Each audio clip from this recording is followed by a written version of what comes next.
Hörmetli qarindoshlar, Sharq Turkiston Surgundi hukumati televiziyasining xabarlar programmasida ko'rishinglarni qizg'in qarshi olamiz. Dünya İmamlar Kengashi 2021 yılı 30 dekabr günü 2022 yıllık Beijing qishliq olimpik tantarbiya musobaqasini boykot qilish bilan aloqador e'lon qilgan bir bayonotda Dünya İmamlar Kengashi dunyodagi tunji va cho'ng islom mazhab rahbarlari va fikr iqimidan xoli bo'lgan hukumat talqigan qurilish bo'lib, Necafiyning muqaddas islom aqidasi va islom dunyosidagi mashhur mubtalo tarafidan bu kengashga berilgan huquqqa asosan 2022 yillik Beijing qishliq olimpik tantarbiya musobaqasida qatnashishni cheklaydi. Bu faoliyatga qatnashish irqiy qirg'inchilik yurgizayotgan tuzumga manfaat va e'tibor elib keladi. Biz texnik ko'p tashkilotlarning Beijing qishliq olimpik tantarbiya musobaqasini boykot qilishini umid qilamiz. Dunyo Uyg'ur qurultiyi bilan bo'lgan hamkorligimizni yana bir qatam muayyanlashtiramiz. Afat mezgilida musulmonlarga yordamchi bo'lgan nurg'unlagan e'tiqod rahbarlari va diniy qurilishlarga rahmatimizni bildiramiz. Xitoy hukumati diktatura yurgizib, Xitoy musulmonlarini qiynab, ularning haq-huquqini dafsanda qilmoqda degan. Sharq Turkiston Surgundi hukumatining muavin raisi Abdullahat Nur Apandi buningga inkos qaytirib, Dunyo Uyg'ur qurultiyi Sharq Turkiston xalqining manfaatiga vakillik qilmaydi. Musulmon rahbarlarining Xitoyning Sharq Turkistonda yurgizayotgan irqiy qirg'inchiligiga qarshi sukut qilishiga nisbatan Dünya İmamları Kengashining bu harakati ijobiy bir qadam. Ammo Uyg'urlarni Xitoyning oz sonliq musulmonlari deb atash xato. Chunki Sharq Turkiston besib olingan bir zamin. Uyg'urlar asir qilingan millat. Ey hurmatli imomlar. Uyg'urlar Xitoylik emas. Hech bir jihatdan Xitoy bilan aloqasi yo'q. Ular Xitoyning oz sonliqlari emas. Xitoy kuchlari Sharq Turkistonda qonunsiz, yot, chet ellik. Sharq Turkistonlik emas. U bir ishg'olchi. Şuna Sharq Turkiston xalqi Xitoy hokimiyatini qabul qilmaydi. Shu sababdan Xitoyning Sharq Turkistondagi barliq harakati qonunsiz. Ey qarindoshlarim, men Falastin uchun Isroiliyalik osonliq arab musulmonlarini qo'llayman desam, qandoq tushunatdinglar? Bu bayonot Falastinni qo'llamdi yoki Isroiliyanimi? Uyg'urlar Sharq Turkistonning egillari. Ular Sharq Turkiston davlatining ko'p sonliqlari. Shunga biz irqiy qirg'inchilik uchrayapmiz dedi. Yahudilarga ait tonilgan Algı jurnalda Xitoy Uyg'urlarga irqiy qirg'inchilik yurgizyotidi. Amerikadagi Yahudilar cho'qim harakatga o'tish kerak sarlavlik bir maqola e'lon qilingan bo'lib, maqolada irqiy qirg'inchilik mutaxassislari Xitoy tajovuzchilarining Uyg'ur va boshqa turkiy millatlarga yurgizayotgan irqiy qirg'inchilikni tunji qatim Gitlerning Sharqiy Yevropa yahudilariga yurgizgan irqiy qirg'inchiligi bilan selishtirgan kishilar bo'lib, sobiq Amerika prezidenti Trump va Baydenning yuqori darajalik amaldorlari bilan o'xshash ko'z qarashga ega. Xuddi ayni vaqtda Gitler dunyoga hukmron bo'lishda Yahudilarni to'solg'i deb qaragandek, Xitoy tajovuzchilari iqtisod va boshqa jihatlarda ustunlikka erishish uchun tabiiy boyligi mo'l, afzal sharoitga ega Sharq Turkistondagi Uyg'ur va boshqa turkiy xalqlarni to'solg'i deb qarab yo'qotishni planladi. Hozir sukut qilishga bahona bo'ladigan til to'solg'isi va uchur kamchiligi yo'q. Google'dan Uyg'ur qirg'inchiligini izlasak 4 millionga yaqin izlash natijasi chiqadi. Paket kam emas, balki hissdoshlik kamchil. Bayden Xitoyning olimpik tantarbiya musobaqasini diplomatik boykot qildi. Ammo bu yetarli emas. 1936 yili natsistlar olimpikni keng ko'lamda tashviqot fursati sifatida qo'llangan.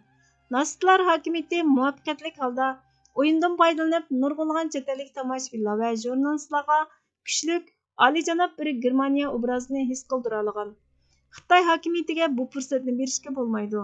O'yinlarni ko'rmaslik, tanarketchilarni, komandalarni, radio va televiziyani bu musobaqani boykot qilishga chaqirish kerak. Amerika hukumatining Uyg'ur majburiy emgak qonun loyihasini tasdiqlashi yaxshi bir harakat. Musulmon davlatlar sukutni bo'sishi kerak. Amerika hukumati Amerika vatandoshlari va Amerikada xizmat qilayotgan Sharq Turkistondan qochib chiqqan Uyg'urlarning Xitoy tutqun qilib lager va turmalarga sulgan tuqqanlari va yaqinlarini qo'yib etishni talab qilishi. Amerikadagi panohlanayotgan Uyg'urlar uchun yordam markazlarini qurishi. Uyg'urlar uchun madaniyat instituti qurib, ularning tili va madaniyatini saqlab qolish uchun moddiy yordam bilan ta'minlash kerak deyilgan. Shuning bilan bir vaqtda yana maqolada ba'zi cho'ng qirg'inchilik mutaxassislarining Gitler irqiy qirg'inchilik yurgizib 11 million Yahudini sulab 6 millionini o'ldirgan irqiy qirg'inchilik lagerlariga Xitoyning Uyg'ur va boshqa turkiy xalqlarni sulgan lagerlarni o'xshab qilib bo'lmaydiganligini, Xitoyning lagerlarining biroz yenik ekanligini aytganligimi bayon qilingan. Albatta, Gitlerning Yahudilarni qirg'in qilgan lagerlari bilan Xitayning Sharq Turkistondagi Uyg'ur va boshqa turkiy xalqlarga irqiy qirg'inchilik yurgizayotgan lagerining farqi cho'ng. Yahudiylar lagerlarda bir-biri bilan paranglasha olgan, halmung bo'la olgan, qo'sh kishilik karavotlarda uxlay olgan. Lagerlarda yurishlik hojatxonalar, ibodat o'rinlari ta'sis qilingan. Jumaklarda suvlar kesilmagan. Ammo Xitoyning lagerlarida tutqunlar kichik kamerada, daq yerda qistishib yetib, kechining yarmida uyg'onib, navbat kutganlarga o'rnini berib o'ri turgan. Tozalik uchun birla pochiq qog'oz berilgan. Qo'llarini tomga suvab tozalagan. Lagerlardagi qo'rqinchli aynak hojatxonalar, turli zulmlar dunyo tarixida ko'rilib boqmagan. Sharq Turkiston surgundi hukumatining bosh ministri Salih Xudoyer Efendi Xitoy ishg'ol qilib olgan Sharq Turkistonda Uyg'urlarga irqiy qirg'inchilik yurgizayotdi. Yahudiylar cho'ng qirg'inchilikni beshidan kechirgan bir millat bo'lish sifati bilan har yerda Uyg'urlar uchun ovozini chiqarishi, dunyoning asla qayta takrorlanmasin va'dasini ishga oshirish uchun axloqiy majburiyatini ado qilish kerak dedi. Washington pochtasining xabariga qaraganda, Xitoy Twitter va Facebook qatorliq ijtimoiy taratqulardan uchur to'plamoqda ekan. Necha yuzlagan xarida chaqirish hujjati, to'xtam va shirkat hujjatini tekshirgan tadqiqotda Xitoyning o'tgan 10 yilda taraqqiy qilgan jamoat fikri deb ataladigan tor sistemasi orqali uchur to'plaganligi, bu organlarning davlat ichidagi siyosiy sezgir tor mazmunlaridan ogohlantirilganligi o'ttirg'a qo'yilgan. Tilga ilingan tor sistemasi chet ellik jurnalistlar va akademiklar haqida sonliq ma'lumot to'playdigan qiymati $320 ming davlat igidorchiligidagi axborot yumshoq detalini o'z ichiga oladigan bo'lib, u soqchilar Beyjingda ishlatadigan Hong Kong va Tayvandagi g'arbni asos qilgan ijtimoiy aloqa supullarida so'zlanganlarni tahlil qilgan $216 ming axborot programmasini o'z ichiga olgan. Xitoy Kompartiyasining tashviqot bo'limiga doklad qilish markazida ishlaydigan nomsiz bir tahlilchi Washington pochtasi gazetiga Xitoyga qarshi ishlaydiganlarning yer osti to'rini texmi yaxshi tushuna oladiganligini, Xitoy hukumatiga qarshi atalmish salbiy mazmunlarning yaqindan kuzatilib, sonliq ma'lumot dokladlarining tayyorlanayotganligini aytgan. Atalmish Xinjiang Uyg'ur avtonom rayonida tijorat qilayotgan bir tor markazining Uyg'urcha mazmunlardan mundarija tayyorlab, sondanda xotirlayotganligi ma'lum bo'ldi. Xitoy gündəlik gazetining 2014-yildagi dokladida 2 milliondan ortiq kishining jamoat fikri analizchisi bo'lib ishlaydiganligi xabar qilingan.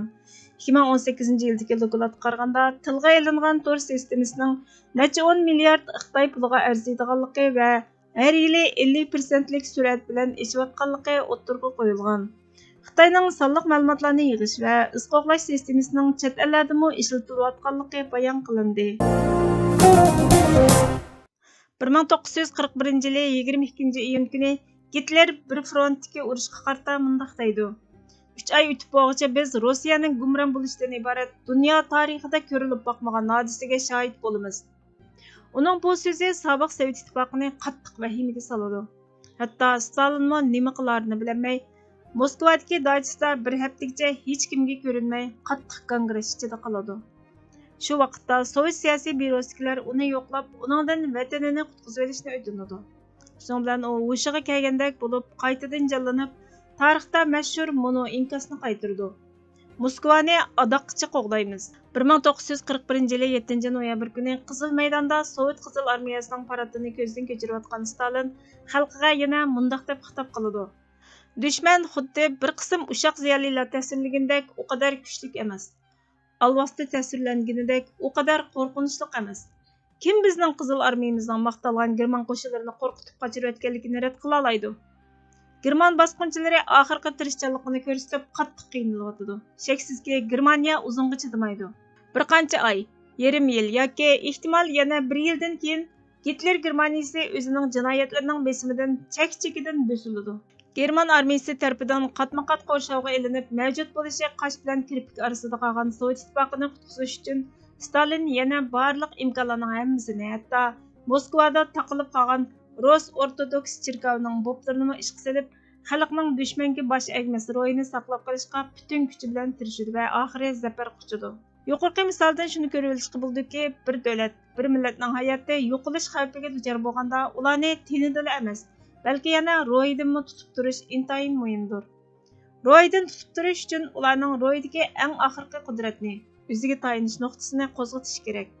Bu İngilizlar üçün g'ururga tayindigan jasurlikni qo'zg'atish bo'lsa, ruslar uchun o'lim orqali yangi hayotlikni yaratishga bo'lgan qurbon berishni qo'zg'atishdir. Bu oxirgi qudrat maytidan shu millatni millat qilib tutib turadigan va kelgusida yashnatadigan eng teran, eng mayatlik va eng qudratlik omildir. Hürmetli görürmenler, haberlerimizden kögün Allah için köp rahmet. Kiler kıttım programımız. Görüşükçe Allah'a emanet olun sizler.